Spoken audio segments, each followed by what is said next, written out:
RAB, সেনাবাহিনী, answer, fire service সহ অন্যান্য আইনশৃঙ্খলা বাহিনীও অংশ নিচ্ছেন।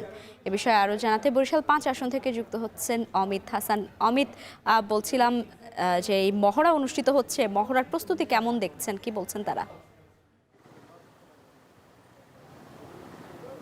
লাইবা একটু জানিয়ে রাখি, ত্রয়োদশ জাতীয় সংসদ নির্বাচন উপলক্ষে বরিশালের আইনশৃঙ্খলা বাহিনীর মহড়াটি কিন্তু বিকেলে শুরু হয়েছে বরিশাল নগরীর নতুল্লাবাদ এলাকা থেকে। সেখান থেকে শুরু করে এই মুহূর্তে কিন্তু নগরীর গড়িয়ারপাড় এলাকায় রয়েছে এবং এই যে পুরো পথটিতেই আমরা দেখেছি এই মহড়াতে সেনাবাহিনীর যারা সদস্যরা রয়েছেন, পুলিশ সদস্যরা রয়েছেন এবং আনসার সদস্যরা, সাথে আইনশৃঙ্খলা বাহিনীর যে সদস্যরা রয়েছেন তারা কিন্তু সকলেই উপস্থিত ছিলেন এবং তারা কিন্তু এই মহড়াটা নিয়ে বরিশালের যে মহাসড়কটি রয়েছে সেই মহাসড়কে বিভিন্ন জায়গা প্রদক্ষিণ করে এখন আবার গড়িয়ারপাড়া এলাকা রয়েছে, এখান থেকে তারা মাধবপাশার দিকে যাবে এমনটি আমরা জানতে পেরেছি। এবং একটু জানিয়ে রাখি যে বরিশালের আইনশৃঙ্খলা পরিস্থিতি এখন পর্যন্ত স্বাভাবিক রয়েছে। যারা পুলিশের দায়িত্বে রয়েছেন কিংবা আইনশৃঙ্খলা বাহিনীর দায়িত্বে রয়েছেন তারা বলছেন যে নির্বাচনকে সামনে রেখে এখন পর্যন্ত যত আইনশৃঙ্খলা বাহিনীর প্রস্তুতি রয়েছে কিংবা যে সমস্যাগুলো রয়েছে সেগুলো সমাধান করে তাদের যে আইনশৃঙ্খলা বাহিনী মোতায়েন করার দায়িত্ব রয়েছে সবগুলো কিছু কিন্তু এখন পর্যন্ত খুব সুন্দরভাবে সম্পন্ন হয়েছে। একটু জানিয়ে রাখি, বরিশাল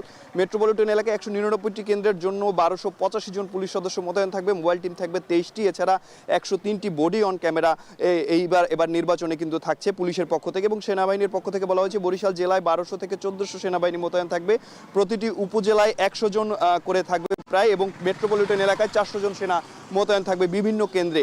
এবং আরেকটু জানিয়ে রাখি যে এই ১০,৮২৯ জন আনসার ভিডিপির সদস্য মোতায়েন থাকবে, প্রতিটি কেন্দ্রে ৩ জন অস্ত্রসহ, ৪ জন মহিলা এবং ৬ জন পুরুষ আনসার সদস্য কিন্তু মোতায়েন রাখার কথা রয়েছে। এছাড়া বরিশাল জেলায় মোট ১৪ প্লাটুন বিজিবি নিয়োজিত থাকবে, যার মধ্যে বরিশাল সদর আসনে 5টি এবং প্রতিটি উপজেলায় 1টি করে প্লাটুন থাকবে। এছাড়া র্যাবের 6টি পেট্রোল টিম মোতায়েন থাকবে। এছাড়া বরিশালের যে প্রত্যন্ত অঞ্চলগুলো রয়েছে, বিশেষ করে নদী কেন্দ্রিক যে অঞ্চলগুলো রয়েছে, হিজলা, মেহেন্দিগঞ্জ, এসব উপজেলায় যারা নৌ পুলিশ রয়েছে তারা মোতায়েন থাকবে। এছাড়া নৌবাহিনীর একটি জাহাজ বরিশালে কিন্তু থাকবে, সেখানে নৌ সদস্যরা কিন্তু সার্বক্ষণিক মনিটরিং করবেন এবং ফায়ার সার্ভিসের যারা কর্মী রয়েছেন তারাও কিন্তু এবার নির্বাচনকে সুন্দর সুষ্ঠু করার জন্য নিয়োজিত থাকবেন।